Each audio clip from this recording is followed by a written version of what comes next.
Hello everyone, and welcome to another episode of Cut Rate Commander, the series in which we take a look at low-price commanders and make budget decks with them. My name is Grazzet, and today we'll be looking at the surly, self-aware spellbook, Codie, Vociferous Codex. Before we continue, be sure to like, comment, and subscribe if you like this content and would like me to continue making more videos like this in the future. Also, be sure to stick around until the end of the video to see what 3 commanders you can vote for in the comments for an upcoming episode. With that out of the way, let's start by taking a look at the commander and playstyle. Codie Vociferous Codex is a 1/4 artifact creature construct that costs 3 generic and has the following text. You can't cast any permanent spells. Pay 4 and tap to add Wooburg. When you cast your next spell this turn, exile cards from the top of your library until you exile an instant or sorcery card with a lesser mana value. Until the end of the turn, you may cast that card without paying its mana cost. Put each other card exiled this way on the bottom of your library in a random order. So the 3 mana we're paying for this cranky book gets us a defensive stat line, access to all 5 colors, and a significant restriction, since we won't be able to cast anything apart from instants and sorceries so long as Codie remains on the field. Luckily, Codie's activated ability goes some ways to make up for the significant drawback, effectively allowing us to cascade the first time we play an instant or sorcery, giving us some nice 2-for-1 value as we cast our spells each turn. There are a few distinctions between Codie's ability and the cascade keyword, however, that are worth keeping in mind. As a downside, while the cascade keyword may ignore timing restrictions, Codie's ability does not, so if we exile a sorcery on our opponent's turn, we won't be able to cast it. As an upside, however, we can cast this spell at any point until the end of the turn, allowing us the flexibility to resolve our spells in the order we like instead of being forced to cast it immediately. So the question then becomes which way to build him. A standard Spellslinger build would be viable so long as we cast Codie after we set up our payoffs for some additional value, but that runs the risk of getting bricked if we only have permanents to cast. A cycling deck would also work, allowing us to cycle away our permanents when we can't cast them to find our spells, and run mass reanimation to bring them back, such as Living Death and Living End as finishers. However, I believe both of these builds would go against the spirit of our commander. Codie clearly doesn't want us to be casting permanent spells, so this build will be focusing on exactly that, making a deck that's instants and sorceries all the way down. Now, while at first glance we may think that this would leave us at a disadvantage since we have no permanents to stick on the board except our lands and our commander, our access to all 5 colors gives us some interesting ways around this seemingly crippling drawback. In this build, we'll be running plenty of spells that will be pulling double duty, serving both as removal and a means for us to create tokens to serve as blockers or take the fight to our opponents. And when our tokens aren't enough, our opponents will be more than happy to provide us with their creatures as we make copies of them, take control of them outright, or bring them back from the dead to fight for us. Coupled with plenty of ways to get extra mileage out of our spells through forking them or recasting them from our grave, our opponents will be crushed under the weight of their own creatures and our own finishers, ensuring that Codie will be giving them much more than just a simple paper cut. So now that we know a bit more about the commander and this deck's playstyle, this is where we normally would move on to the creatures, if we had any. So instead of that, we'll be skipping right to the instants instead. The CMC1 slot sees only a single entry with Brainstorm, which lets us draw 3 cards and put 2 cards from our hand on the top of our deck in any order, giving us a way to dig deeper into our deck and stacking the top for maximum value out of our commander. Moving on to CMC2, we have a pair of copy spell effects with increased Vengeance and Reverberate, both of which simply copy target spell to double up on spell effects as we cascade into them or hardcast them, with the former having the extra benefit of having flashback for 3 and 2 red in case we want to cast it from the bin and copy a spell twice as a bonus if we do so. The latter half of this slot then gives us Growth Spiral and Artifact Mutation. Growth Spiral lets us draw a card and play an extra land, making it a decent cantrip that ramps us, which is much appreciated considering we're a 5-color deck. Artifact Mutation lets us destroy an artifact and gives us X 1/1 tokens, X being equal to the destroyed artifact CMC for some decent removal to either blow up our opponent's mana rocks in the early game or utility artifacts later, all while building up our own board state. The CMC3 slot has 2 members with Reiterate and Selundi Vision. Reiterate is another copy target instant or sorcery spell, this time with buyback for 3 to bounce it back to our hand once it resolves if we have the extra mana to enable some recurable forking throughout the late game. Selundi Vision is a modal DFC whose back face is Selundi Isle, a tap land that taps for a blue, and whose front face allows us to look at the top 6 cards of our deck, take an instant or sorcery from among them, reveal it, and put it into our hand, sending the rest of the cards to the bottom of our deck in a random order. Both sides have their uses, its front face serving as a decent means to dig into our deck for gas, while the back half serves as an extra land in the early game to make sure we make our land drops. The CMC4 slot starts off with some more copy effects with Insidious Will and Wild Ricochet. Insidious Will has us either counter a spell, choose new targets for a spell, or copy an instant or sorcery, making it both useful if we draw into it for disruption or if we cascade into it for its copy effect. Wild Ricochet gives us the option to change an instance or sorcery's target, then copy it, again making it useful to redirect our opponent's spells and get a copy of our own, or just cascade into it to copy our own spells. Last in the slot we have Eureka Moment, which has us draw 2 and put a land into play from our hand, fulfilling the same role as Growth Spiral before it to draw us and ramp us. 2 spells are up next in the CMC 5 slot with Practical Research and Sylvan Reclamation. Practical Research has us draw 4 and discard 2, or 1 if we discard an instant or sorcery, making it a decent draw spell that helps us load up our grave with some spells we may want to cast from there. Sylvan Reclamation has us exile up to 2 artifacts or enchantments and has basic land cycling for 2, giving us the option to use it to search for our basic lands in the early game or as removal later on. Finally, in the CMC 6 slot, we have Supplant Form, which bounces target creature back to hand and creates a token copy of it for us, giving us a means to stall a big creature for a turn and getting a copy of it for ourselves. That's it for our instance, so let's move on to our sorceries. The CMC 1 slot starts us off with Serum Visions, which has us draw 1, then scry 2 for some additional draw and top deck manipulation on a cantrip. The CMC 2 slot brings us some Ramp with Rampant Growth and Farseek, both of which grab a land from our deck and put it into play tapped, the former grabbing a basic and the latter grabbing any type that's not a forest for some additional no-nonsense and efficient land ramp. The CMC 3 slot gives us even more ramp with Cultivate and Kodama's Reach, both of which grab 2 basic lands from our deck, putting one into play tapped and the other one into our hand for some more potent green land ramp staples to help fix our colors. Last in this slot we have Solve the Equation, which simply has us search our deck for an instant or sorcery and add it to our hand, for some simple and efficient tutoring for any of our non-lands in our deck. Even more ramp starts us off in the CMC 4 slot with Migration Path, Ranger's Path, and Unexpected Results. Both paths fetch us 2 lands from our deck and put them into play tapped, the former getting us basics and letting us cycle it for 2, while the latter grabs any forests, allowing us to grab some dual lands with the forest type to help fix our mana even further, making them both decent ramp cards to fuel our greedy mana base.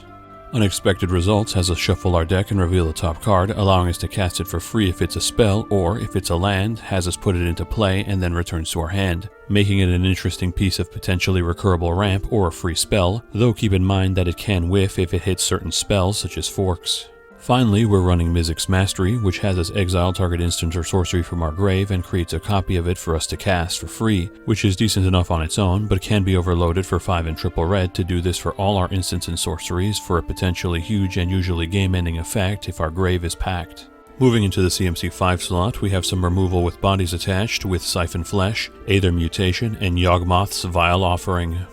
Siphon Flesh has each of our opponents sack a creature, and we create a 2/2 zombie for each creature sacked this way, providing us with a decent board-wide edict that gives us some bodies to work with. Aether Mutation bounces a creature back to hand and creates X 1/1 saplings equal to its CMC for some creature stalling and some more tokens. Yawgmoth's Vile Offering has us reanimate a creature or planeswalker from any graveyard under our control, and then has us destroy target creature or planeswalker, exiling itself after it resolves, getting us a decent reanimation spell attached to some creature/planeswalker removal, though it is legendary so our opponents can cause it to fizzle if they kill our commander when we cascade into it.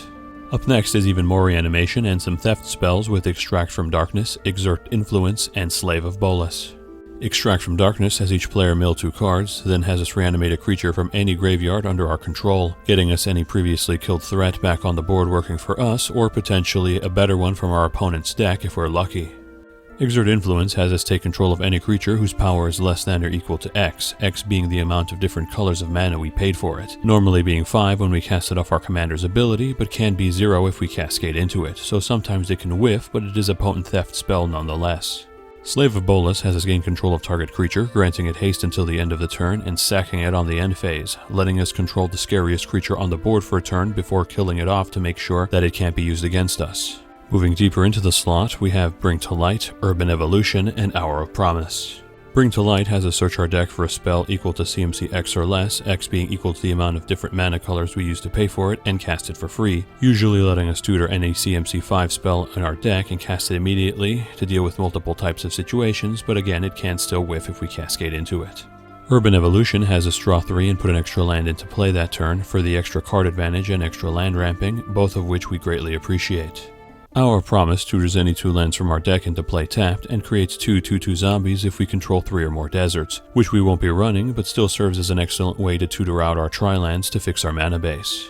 Finally, we end the slot with Creative Technique, which has us shuffle and reveal cards from the top of our deck until we reveal a non-land card, allowing us to cast it for free, as well as giving us the option to create a copy of itself so long as we give another copy to our opponent, giving us a potent way of cheating spells into play as well as an enticing political tool to use. The CMC 6 slot starts us off with some extra turn spells with Karn's Temporal Sundering, Part the Water Veil, and Walk the Aeons. All 3 allow target player to take an extra turn, with Karn's Temporal Sundering allowing us to bounce a non-land permanent back to its owner's hand and exiling itself, Part the Water Veil giving us the option to cast it for 6 and triple blue if we want to turn one of our lands into a 6/6 and also exiling itself, and finally Walk the Aeons having buyback by sacking 3 islands to bounce itself back to our hand. While all 3 have some additional utility, first and foremost they're here to give us the means to get additional turns by being hardcast from our hand or being cascaded into with our commander's ability as we cast our larger spells, and they all synergize particularly well with the forks we're running for some potentially back-to-back extra turns if we're lucky. Moving deeper into this slot, we have some cloning effects with Saheeli's Artistry, Stolen Identity, and Spitting Image. Saheeli's Artistry allows us to make a copy of any artifact, creature, or both, grabbing ourselves the best creature and artifact on the table on a single card. Stolen Identity makes a copy of target creature or artifact as well, this time allowing us to cipher it onto any creature we control to cast it for free every time that creature deals combat damage to a player, which is terrible if ciphered onto Codie, but great if we're able to cipher it onto evasive clones of creatures for maximum value.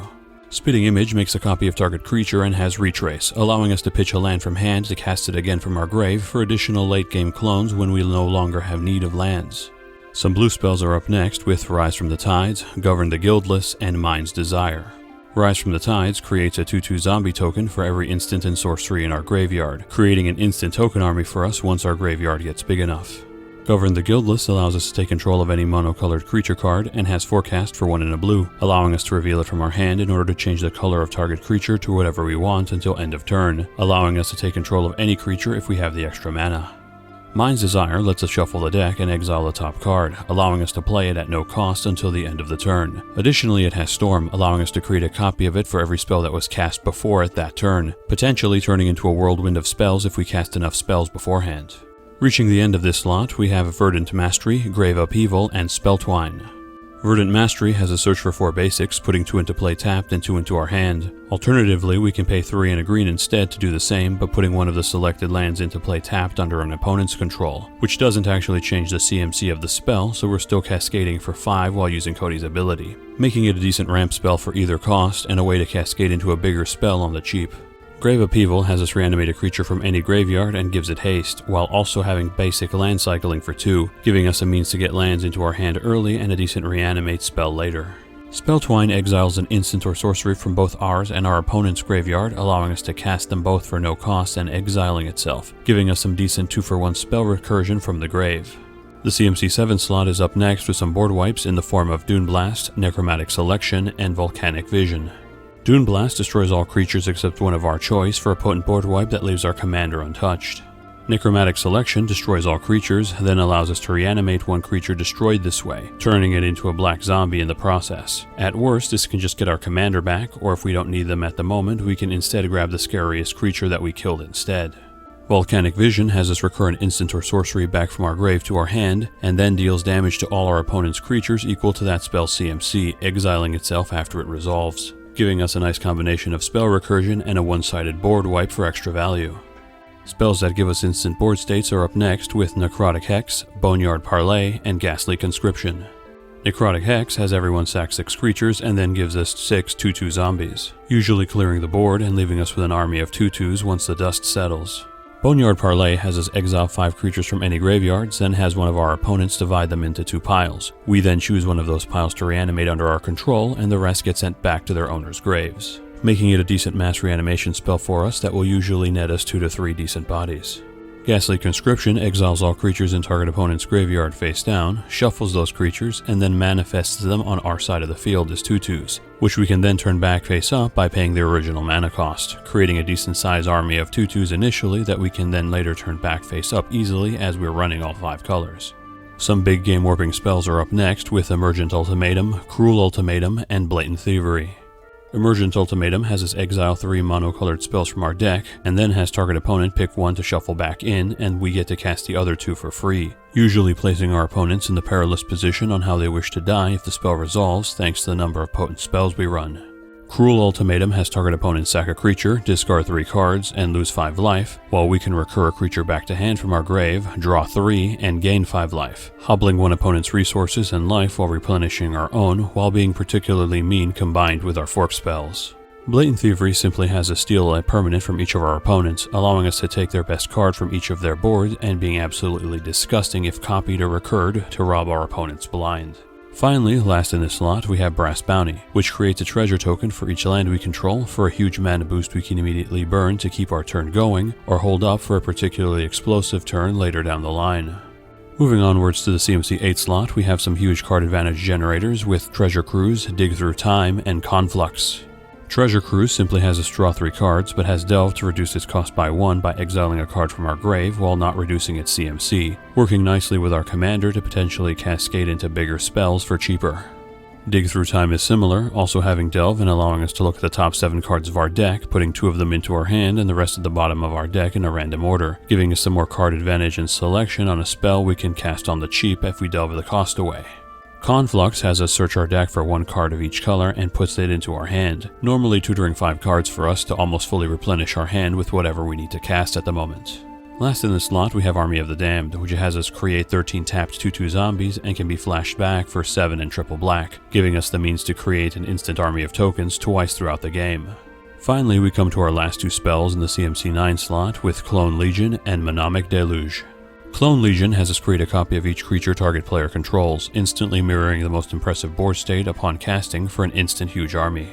Mnemonic Deluge has us exile an instant or sorcery from our graveyard and create 3 copies of it to cast without paying their mana cost, exiling itself in the process, potentially winning the game on the spot if we recur such a spell as Blatant Thievery, Army of the Damned, Clone Legion, or any of our extra turn spells to be copied. That's all our sorceries covered, and since we have no enchantments, artifacts, or planeswalkers to cover, we'll be moving on straight to our land base.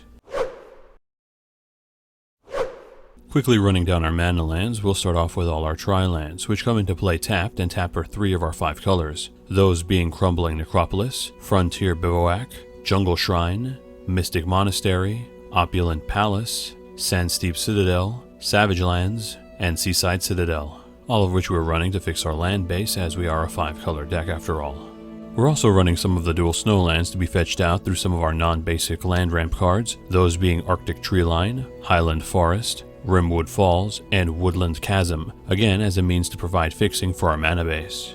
Then we have Command Tower, which taps for any color in our commander's color identity, Exotic Orchard, which taps for any color an opponent's land could tap for, and finally, Evolving Wilds and Terramorphic Expanse, both which we can tap and sack to put a basic land into play tapped from our deck. Lastly, we're running 4 plains, 4 islands, 4 swamps, 4 mountains, and 6 forests as our basics to fill out our land base. Now that we've covered all the cards in the deck, let's take a look at this deck's breakdown. This deck currently has 1 creature including the commander, 14 instants, 47 sorceries, 0 enchantments, 0 artifacts, 0 planeswalkers, and 38 lands. Looking at the stats that matter to our game plan, we have 41 spells with CMC 5+, 6 cards that create tokens, 6 cards that reanimate creatures, 5 cards that clone creatures, 4 spells that steal creatures, 5 cards that copy spells, and 3 cards that cast spells from the grave, giving us a large amount of decently high CMC effects to take advantage of our commander's Cascade-like ability, with various means of creating board states through our own token creation or by taking them from our opponents through reanimation, cloning, or theft effects, and capping it off with the multiple ways to double down on these by means of copying them from the stack or reoccurring them from the grave for added value. For general deck stats, we have 14 ramp sources, 11 card draw sources, 10 targeted removal sources, and 4 board wipes, giving us a standard amount of ramp draw and board wipes with a bit of lower than average single target removal but enough copy and graveyard casting effects to make up for it. Looking at our mana curve, we have 2 1-drops, 6 2-drops, 6 3-drops, 7 4-drops, 12 5-drops, 13 6-drops, 10 7-drops, 4 8-drops, and 2 9-drops, giving us a mid to late game curve, leaving us fairly vulnerable in the early game as our land base is quite slow, but taking off once we start casting our spells alongside our commander's ability from turn 4 onwards. Currently, this deck is valued at $65.66, not counting the price of basic lands or shipping. This price was calculated by using the cheapest listed marketplace price on TCG Player at the time of this recording. For some side grades, there are a few ultimatums you can switch in for. Violent Ultimatum is a decent permanent removal option if a bit overcosted. Brilliant Ultimatum is a decent means to cast multiple spells off the top of the deck. And Ruinous Ultimatum is a powerful one-sided board wipe that hits all non-land permanents to devastate our opponent's boards. Even more big mana spells would also find a good home here. Treacherous Terrain is a very good burn spell with a basic land cycling to fix our lands early and burn our opponents heavily later. Exurious Predation is a powerful board wipe and token generator. And Magma Opus is capable of doing a bit of everything from removal, tapping down permanents, token creation, and card draw, along with the option to create a treasure token with it instead for early game fixing. For some upgrades, I would definitely recommend fixing the land base as it's currently a bit slow. Shock lands would be a great addition to make this deck faster and could be fetched by more cards. The triomes would be recommended as well, as they are easier to fetch than our current tri-lands. Powerful big mana spells like Rise of the Dark Realms, Insurrection, and Expropriate also warrant consideration, each being more than capable of winning the game on their own. And finally, more extra turn spells that do not exile themselves would be also good to include, such as Time Warp, Time Stretch, and Nexus of Fate, so they can be reoccurred from the grave for extra castings. Thanks everyone for sticking around until the end of the video. As per the votes in the comments, the next Cut Rate Commander episode will be featuring Killian Ink Duelist, as voted by Blake Buchek, Jerry Husso, Carter, Pablo Castillo, and Pete Lemoy. That means the new lineup will be Quintorius Field Historian, Zamone Quandrix Prodigy, and Guillaume Master Chef. Let me know in the comments which of these three you would like to see an upcoming video on. And with that, have a good one folks, and stay safe.